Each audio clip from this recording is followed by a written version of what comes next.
بسم الله الرحمن الرحيم. الحمد لله رب العالمين، والصلاة والسلام على أشرف الأنبياء والمرسلين وعلى آله وصحبه أجمعين. رب اشرح لي صدري ويسر لي أمري واحلل عقدة من لساني يفقهوا قولي. سبحانك لا علم لنا إلا ما علمتنا إنك أنت العليم الحكيم. ولا حول ولا قوة إلا بالله العلي العظيم.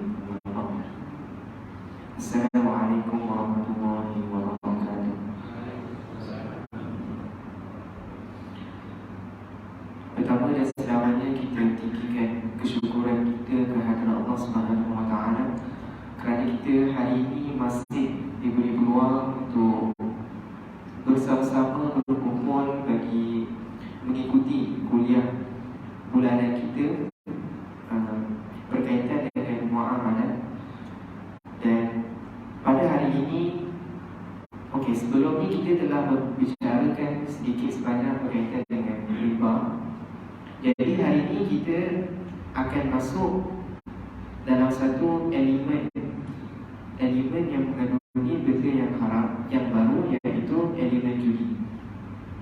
Jadi dalam membicarakan topik muamalah, kita tidak akan lari daripada topik riba, judi dan warak. Jadi hari ini kita akan masuk ke dalam topik yang baru, iaitu topik judi dan pertandingan. Baik. Jadi hari ini saya akan membicarakan sedikit sebanyak berkaitan dengan definisi judi, ayat Quran yang berkaitan, hadis-hadis yang berkaitan, dan seterusnya kita akan masuk ke dalam practicality yang ada berkaitan dengan judi. Baik, judi di dalam bahasa Arab kita panggil sebagai al-maisir. Al-maisir ataupun al-qimar. Al-maisir atau al-qimar itu judi di dalam bahasa Arab. Dalam sebuah kamus bahasa Arab, judi disebut sebagai setiap permainan yang mengandungi pertaruhan dari kedua belah pihak. Jadi setiap permainan yang mengandungi pertaruhan daripada kedua belah pihak yang menyertai pertandingan tersebut dikira sebagai judi. Apa pula definisi judi dalam dewan? Jadi judi di sini diertikan sebagai permainan yang memakai wang dan lain-lain sebagai taruhan. Jadi apa-apa permainan yang menjadikan wang ataupun benda-benda yang lain sebagai taruhan sudah dikira sebagai judi. Baik, seterusnya apa kata Imam Al-Mawardi di dalam Al-Hawi Al-Kabir fi Fiqh Mazhab Al-Imam Al-Syafi'i. Imam Al-Mawardi berkata, judi adalah suatu pertandingan yang di mana sebuah pihak tidak akan lari daripada menjadi seorang pemenang ataupun seorang yang mengambil taruhan orang lain, dan akan ada satu lagi pihak yang akan kalah, dan pihak itu akan menyerahkan taruhannya kepada pihak yang menang. Ini apa kata Imam Al-Mawardi. Dan sebelum saya akhiri berkaitan dengan definisi, ada satu lagi yang disebut oleh Imam Ibn Taymiyah di dalam Majmu' Al-Fatawa. Menurut Ibn Taymiyah, judi merupakan pengambilan harta daripada seseorang kemudian ditaruhkan.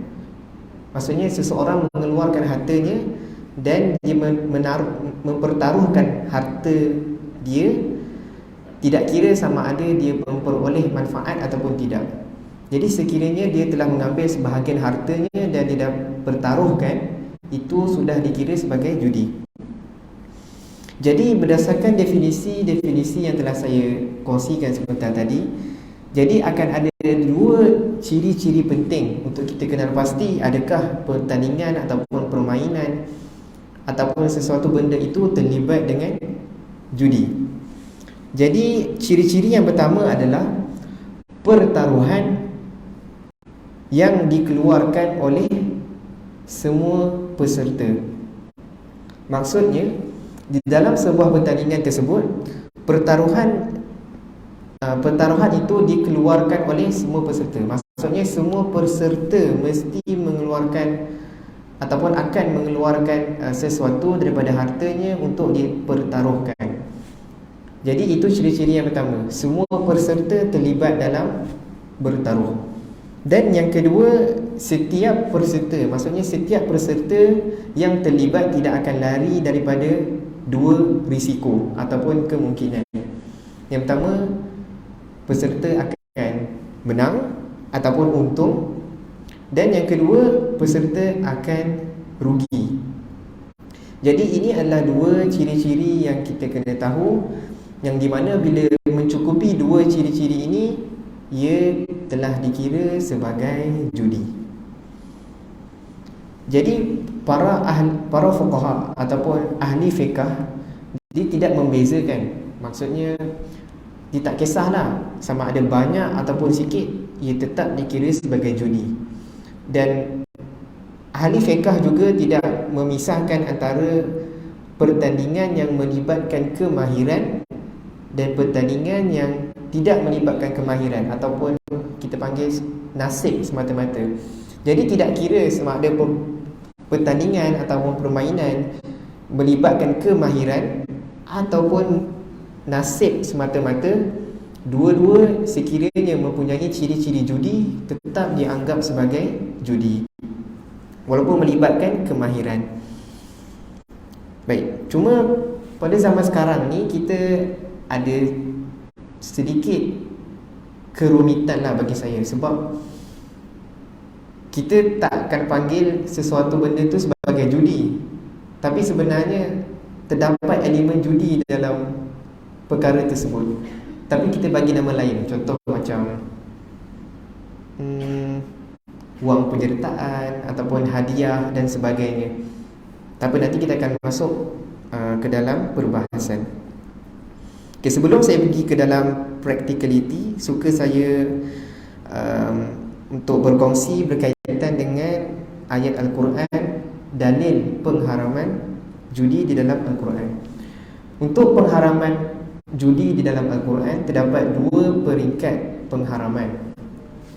Okay, dalam peringkat yang pertama, Allah Subhanahu wa taala berfirman, yas'alunaka 'anil khamri wal maisir qul fihima ithmun kabirun wa manafi'u lin-nas wa ithmuhuma akbaru min naf'ihima.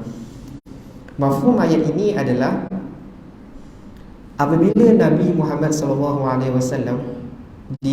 ditanya berkaitan dengan judi dan arak, lalu Allah Subhanahu wa taala memerintahkan Nabi Muhammad SAW untuk menjawab, sesungguhnya arak dan judi ini merupakan satu benda yang mempunyai keburukan yang besar. Itu yang pertama. Ia mempunyai dosa yang besar ataupun keburukan yang besar, dan pada masa yang sama dia mempunyai sedikit kelebihan. Jadi ini adalah peringkat pertama pengharaman judi. Ia tidak diharamkan secara total, tetapi dia disertakan dengan ada sedikit kelebihan di dalam judi dan arak, tetapi dosa ataupun keburukannya jauh lebih besar. Apa kata Imam Ibnu Jarir At-Tabari, seorang ulama tafsir, apabila membicarakan tentang ayat ini? Imam At-Tabari menyatakan untuk orang yang minum arak terdapat satu kelebihan kecil, iaitu orang yang minum arak akan merasa kelazatan apabila meminum arak, tetapi keburukannya sangatlah besar sehingga boleh menghilangkan daya fikir dan seterusnya, memaki hamun, bergaduh, berbunuh-bunuhan dan sebagainya. Jadi walaupun ada kelebihan yang kecil di dalam arak, tetapi keburukannya jauh lebih besar. Begitu juga dengan judi. Judi di situ ada sedikit kelebihan, iaitu keseronokan dan mendapat kekayaan dengan cara yang mudah. kejayaan ataupun kekayaan dengan cara yang mudah ataupun dengan cara yang senang lah, tapi kekayaan yang belum pasti sebab kita berjudi. Jadi di situ ada keseronokan yang sikit, tetapi keburukannya sangatlah besar apabila kita apabila orang yang berjudi itu boleh membawa kepada penipuan ataupun seperti yang disebut oleh Imam Al-Alusi dalam Ruh Al-Ma'ani. Imam Al-Alusi berkata keburukan judi ini dia membawa kepada seseorang itu akan memakan harta secara batil, boleh menyebabkan penjudi terjebak ke dalam jenayah curi, mencederakan jiwa, mensia-siakan keluarga, melakukan perkara yang keji dan hina, serta rasa permusuhan yang timbul baik secara tersembunyi atau terang-terangan. Jadi Imam Al-Alusi telah menggariskan beberapa kesan buruk yang sangat besar apabila seseorang melibatkan diri di dalam judi. Okay, itu peringkat yang pertama. Kemudian datang peringkat yang kedua, pengharaman judi. Allah Subhanahu Wa Taala berfirman dalam surah Al-Maidah. Maksudnya Allah menyeru kepada orang-orang yang beriman untuk menjauhi judi, kerana judi itu dikatakan adalah perbuatan yang kotor dan keji daripada perbuatan syaitan. Jadi kita disuruh untuk menjauhi judi supaya kita menjadi seorang muslim ataupun mukmin yang berjaya. Ini apa yang diperkatakan di dalam surah Al-Maidah mafhumnya. Jadi dalam tafsir Munir, Syekh Wahbah Al-Zuhaili berkata, judi ini adalah satu perbuatan yang dibuat untuk mencari keuntungan tanpa bekerja atau berjual beli. Macam yang saya katakan tadi, judi ini jalan mudah lah untuk dapatkan duit, dan pada masa yang sama jalan yang mudah juga untuk hilang duit. Jadi benda yang sama diperkatakan oleh Syekh Rashid Ridha dalam tafsir Al-Manar. Syekh Rashid Ridha berkata, orang yang berjudi ini dia tidak menggunakan akal ataupun fizikal. Maksudnya benda yang sangat senang, tidak perlu guna akal, tidak perlu guna fizikal. Dan apa pula kata Imam Fakhruddin Ar-Razi dalam Mafatih Al-Ghaib? Ada satu benda menarik yang digariskan oleh Imam Fakhruddin Ar-Razi. Beliau menyatakan orang yang berjudi ini akan ada satu perasaan yang nak menang. Dia akan timbul ataupun lahir dalam perasaan dia ingin menang. Selagi dia tak menang, dia akan terus main sampai duit dia habis. Dan bila duit dia habis, seterusnya akan menyebabkan dia ketagihan dan dia akan pinjam duit. Dan kalau dia seorang ketua keluarga, dia akan merosakkan institusi keluarga dan sebagainya. Dan apa pula kata Ibnu Taimiyah dalam Majmu' Al-Fatawa? Sebelum ni kan kita ada bincang tentang keburukan riba. Jadi menurut Ibnu Taimiyah, keburukan judi ini adalah jauh lagi besar daripada keburukan riba. Kerana apa? Kerana judi ini dia ada dua keburukan yang utama. Yang pertama, ia memakan harta orang secara batil, sama seperti riba. Riba juga memakan harta orang secara batil. Dan keburukan yang kedua yang ada pada judi adalah ia adalah satu perkara yang melalaikan manusia daripada mengingati Allah, mengejar kekayaan, lalu mengabaikan ataupun meninggalkan solat serta menimbulkan permusuhan. Jadi atas dasar itu, judi ini mengikut syariat telah diharamkan sebelum berlakunya pengharaman riba. Jadi judi ini diharamkan terlebih dahulu sebelum riba, kerana keburukan yang ada pada judi adalah jauh lagi besar daripada keburukan yang ada pada riba. Ini pendapat Ibn Taymiyah dalam Majmu' Al-Fatawa. Baik, seterusnya kita akan masuk ke dalam practicality yang ada dalam pertandingan. Baik, sebelum kita masuk lebih jauh, pertandingan ni adalah apa-apa yang kita katakan sebagai perlawanan, perlumbaan ataupun peraduan. Jadi apa-apa yang kita faham sebagai perlawanan, perlumbaan atau peraduan termasuk dalam perbahasan kita pada hari ini. Jadi hukum pertandingan sekiranya tiada apa-apa unsur haram adalah harus. Jadi pertandingan pada asalnya harus. Jadi untuk kekalkan keharusan pertandingan, kita kena jauhi ciri-ciri yang haram seperti judi. Okey, apa kata Yusuf Al-Qaradawi? Beliau berkata setiap permainan ataupun pertandingan yang bertujuan untuk berjudi maka hukumnya haram. Saya rasa ini jelaslah. Apa-apa pertandingan yang bertujuan untuk judi dikira sebagai haram. Jadi macam mana kita nak tentukan pertandingan tu ada judi ataupun tidak? Kita kembali kepada ciri-ciri yang saya sebutkan awal tadi, yang ada dua. Yang pertama, semua peserta mempertaruhkan mempertaruhkan wang. Dia kena mesti semua peserta. Itu ciri-ciri yang pertama. Dan ciri yang kedua adalah akan ada pihak yang rugi, akan ada pihak yang untung. Okey, so untuk pergi lebih dalam, setiap pertandingan yang kita masuk biasanya akan disertakan dengan hadiah. Okey, mana-mana pertandingan yang tiada disertakan hadiah, kita tak perlu risaulah, kerana kebarangkalian untuk berlaku ada elemen judi itu hampir tiada.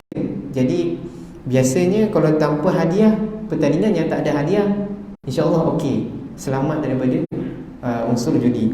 Manakala pertandingan yang ada hadiah, di situ kita kena perhalusi, adakah kita terlibat dalam judi ataupun tidak. Okey, hadiah ni, hadiah dalam pertandingan, kita boleh kata ada 4 jenis hadiah di dalam sebuah pertandingan. Okey, yang pertama, hadiah yang ditaja oleh bukan peserta. Contoh, ada 10 orang kita kata main bowling lah contoh kan. Kita main bowling, 10 orang peserta bermain bowling, dan hadiah peruntukan hadiah adalah datang bukan daripada 10 orang ini. Maksudnya orang lain lah, orang yang ketiga.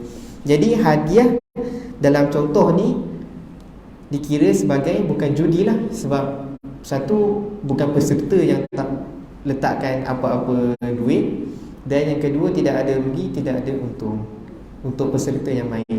Jadi untuk contoh yang pertama dibenarkan dalam syariah.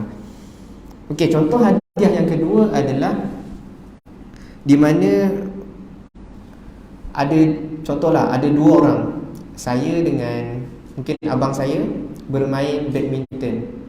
Jadi saya kata dekat abang saya, abang, kalau saya kalah, saya akan belanja abang makan, ataupun saya akan bayar duit court badminton ni, ataupun saya akan bagi abang something lah kalau saya kalah.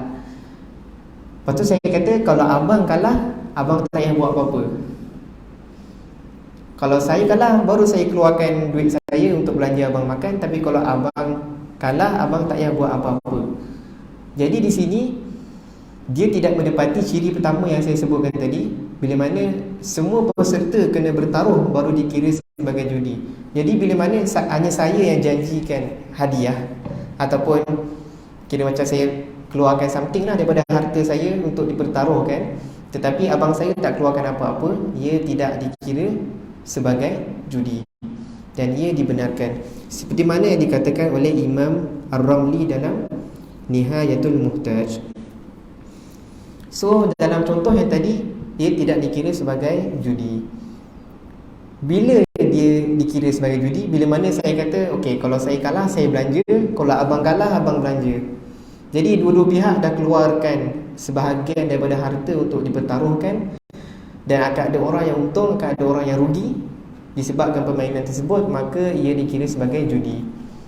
Jadi bila sebelah pihak saja yang menjanjikan hadiah, sekiranya menang atau kalah, dia tidak ada masalah. Iaitu contoh hadiah yang kedua. Untuk pembahagian hadiah yang ketiga, bila mana contoh tadi kita ambil ada 10 orang lah memancing. 10 orang memancing dan 10 orang tu mengeluarkan duit, mengeluarkan duit sebagai wang penyertaan. So 10 orang tu bayar, seorang bayar RM10, dapatlah kumpul RM100. Jadi RM100 tu dikira sebagai hadiah kepada siapa yang menang pertandingan mancing tu. Jadi hadiah yang berbentuk seperti ini dikira sebagai judi, walaupun namanya sebagai wang penyertaan ataupun pendaftaran dan sebagainya. Apabila 10 orang berkumpul dan mengumpulkan duit, dikeluarkan, semua peserta terlibat dan dijadikan duit tersebut sebagai hadiah yang akan diberikan kepada pemenang, automatik dikira sebagai judi. Sebab dia menepati ciri-ciri yang saya sebutkan awal tadi. Pertama, semua pihak mengeluarkan sebahagian harta untuk dipertaruhkan, dan ada pihak yang untung dan ada pihak yang rugi. Ini ciri-ciri hadiah yang ketiga. Okey, kita masuk kepada ciri-ciri hadiah yang keempat. Ini ada satu konsep yang dinamakan sebagai muhallil. Muhallil. Jadi dalam konsep hadiah yang keempat ni, kita ambil contoh bowling tadilah. Contoh bowling tadi ada 10 peserta. Taklah, susah nak kira. Kita buat 3 peserta lah. Bowling tadi ada 3 peserta. Tapi kalau nak jadikan judi, maksudnya 3-3 akan keluarkan duit kan. Keluarkan duit, dijadikan hadiah, dia akan jadi judi. Tapi kalau 2 orang yang bertanding, dia bayarlah duit wang penyertaan. Tapi orang yang ketiga, dia tak keluarkan apa-apa. Maksudnya dia sertai pertandingan tu, dia tak keluarkan duit apa-apa, dan dia layak untuk bertanding. Maksudnya dia kompeten lah. Maksudnya dia layak untuk bertanding dan dia ada peluang untuk menang. Untuk kes yang macam ni, 2 orang yang keluarkan duit tadi untuk dijadikan hadiah, dan orang yang ketiga tak keluarkan apa-apa, pertandingan ini telah selamat daripada judi. Dia tak kira sebagai judi. Contoh yang lain, contoh ada 30 orang bertanding. 30 orang bertanding, 20 orang bayar wang penyertaan untuk dijadikan hadiah, 10 orang lagi tidak bayar apa-apa. Dengan syarat 10 orang yang tak bayar ni, dia layak untuk menang. Sebab kita tak nak 10 orang yang masuk ni sekadar helah saja untuk menghalalkan judi. Kita tak nak 10 orang ni sebagai helah saja untuk menghalalkan pertandingan tadi. Kalau 20 orang tu saja yang bertanding, dia kira judi lah. 20 orang keluarkan duit. Tapi bila ada 10 orang lagi yang menyertai, tak keluarkan apa-apa, dah layak untuk menang, automatik pertandingan itu tidak dikira sebagai ada unsur judi. Jadi 10 orang tadi kita panggil sebagai muhallil. Muhallil ni dalam bahasa Melayu kita panggil yang menghalalkan. Maksudnya asalnya pertandingan tu kalau ada 20 orang tadi saja dikira haram, tapi bila 10 orang tambah lagi 10 orang, dia dah tak jadi haram. Hilang dah unsur judi tadi. Jadi syaratnya adalah kena, yang pertama 1/3. Untuk yang tambahan tadi tu kan, tadi contoh yang pertama 3 orang, seorang tak bayar. Kalau 30 orang, 10 orang tak bayar. Jadi 1/3 daripada orang yang bertanding tidak keluarkan apa-apa wang penyertaan untuk bertanding. Dan syarat yang kedua, orang itu mesti layak untuk menang, supaya tidak dikira sebagai helah sahaja untuk menghalalkan judi. Itu konsep hadiah yang keempat. Okey, sekarang saya akan berikan beberapa situasi lah. Contoh, kita pergi ke pasar raya, kita beli baju berharga RM100. Kita beli baju harga RM100 dan penjual bagi tahu, okey, encik berpeluang untuk menyertai peraduan untuk memenangi sebuah kereta disebabkan encik telah beli baju sebanyak RM100. Jadi pembeli keluarkan RM100, dapat baju dan dapat peluang untuk menyertai peraduan menang kereta. Adakah ini dikira sebagai judi. Jadi untuk situasi yang macam ni, ia tidak dikira sebagai judi, kerana pembeli telah membeli barang berharga RM100 dan dia dah dapat pun barang harga RM100. Jadi dia tak rugi apa-apa lah kalau dia tak menang kereta tu. Dia yang jadi judi apabila contoh saya beli baju 100 dan saya berpeluang untuk menyertai peraduan dengan syarat saya kena keluarkan tambahan duit RM10 contohnya. Saya beli baju, saya dapat baju, saya kena keluarkan RM10 tambahan untuk menyertai peraduan memenangi kereta. Di situ berlakunya riba, kerana duit saya tu akan dijadikan maksudnya akan ada pihak yang untung, iaitu yang menang kereta, dan ada pihak yang rugi yang bayar RM10 tapi tak dapat apa-apa. Okey, bagaimana pula kalau pertandingan tu, contohlah memancing tadi kan. Memancing tu 10 orang kumpul duit sebagai wang penyertaan. Kemudian penganjur dia pisahkan dua. Maksudnya separuh daripada wang yang terkumpul tu digunakan sebagai kos pengurusan, sewa tempat dan sebagainya, makanan, dan separuh wang tu digunakan sebagai hadiah. Hadiah kepada pemenang, orang yang menang mancing tu. Adakah situasi ini dikira sebagai judi? Okey, jawapannya untuk situasi yang macam ni, ia tetap dikira sebagai judi, kerana sebahagian hadiah ataupun sebahagian duit yang dikumpulkan daripada wang penyertaan semua peserta dijadikan sebagai hadiah. Jadi sebahagian orang akan dapat lebih, sebahagian orang akan rugi duit penyertaan tadi. Dia bila yang tak jadi judi, bila mana 10 orang tadi yang memancing tadi dikeluarkan duit sebagai wang penyertaan, kemudian semua duit wang penyertaan itu dijadikan sebagai kos, wang untuk membayar kos-kos sewa tempat, untuk makan minum peserta dan sebagainya. Semua orang dapat benda yang sama rata, dan hadiah tu tak ada hadiah lah cerita dia. So dekat situ dibenarkan, asalkan tak ada hadiah yang dikumpulkan, hadiah yang digunakan daripada duit yang dikumpulkan oleh semua peserta, tak jadi masalah. Okay, sama juga macam kalau kadang-kadang ada majlis makan malam yang dianjurkan oleh beberapa syarikat. Contoh syarikat tu anjurkan makan malam, dan untuk kalau kita sertai makan malam tu, syarikat tu akan kata bayaran yang dikeluarkan oleh kita sebagai pekerja, separuh akan cover kos makanan, separuh lagi akan dijadikan sebagai kos untuk cabutan bertuah.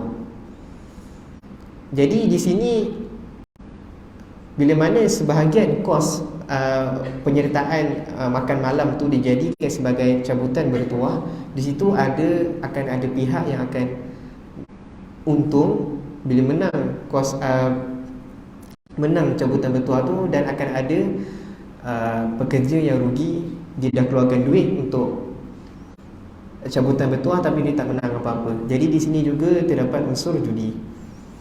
Jadi kita kena perhalusilah apabila melibatkan wang ringgit yang di mana digunakan untuk cabutan bertuah, hadiah, penyertaan, peraduan dan sebagainya. Kita kena teliti adakah dia menepati ciri-ciri judi ataupun tidak. Okey, contoh yang boleh saya katakan yang terakhir lah sebelum kita tamat. Contoh surau ni, contohlah, tak ada surau ni, surau lain lah. Contoh ada satu surau ni, dia buat tabung. Dia buat tabung derma. Dan tabung derma tu, dia kata sesiapa yang menderma di dalam tabung ini, mana-mana jemaah yang derma, akan dapat peluang untuk pergi ke umrah. Jadi siapa yang bertuah akan dapat pergi ke umrah, dan duit dalam tabung tu akan digunakan untuk menaja orang yang pergi umrah tadi. Jadi adakah di sini dikira sebagai judi ataupun tidak? Sebab asalnya dia derma dalam tabung, lepas tu dia ada peluang untuk pergi umrah, dan kalau dia menang umrah tu, dia boleh guna duit dalam tabung tu. Jadi di sini ia tetap dikira sebagai judi. Walaupun kita guna nama derma sekalipun, tetapi dia punya ciri-ciri tu sama dengan apa yang telah kita bincangkan daripada awal tadi. Bila mana ada seorang yang derma, sebab orang yang derma tu, dia bukan derma saja-saja, dia derma sebab dia nak pergi umrah tu. Kalau nak derma saja-saja, dia tak jadi masalah. Jadi bila dia derma, lepas tu sebab dia nak join peraduan jabatan bertuah tu untuk pergi umrah, jadi dekat situ kita boleh kata dia tetap ada elemen judi, sebab akan ada jemaah yang untung dan ada jemaah yang rugi. Jadi satu lagi benda yang sebelum saya akhiri, contohlah tadi kan, bila saya kata, contoh saya lawan badminton dengan abang saya, abang saya kata, saya katalah kalau saya kalah saya belanja, abang saya kalah, kalau abang kalah abang belanja.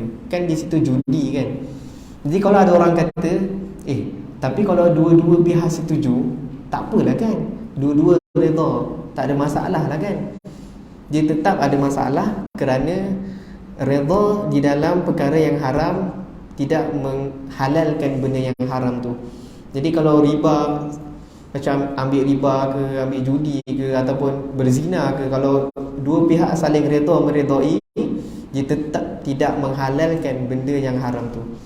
Jadi setakat itu sajalah dari saya.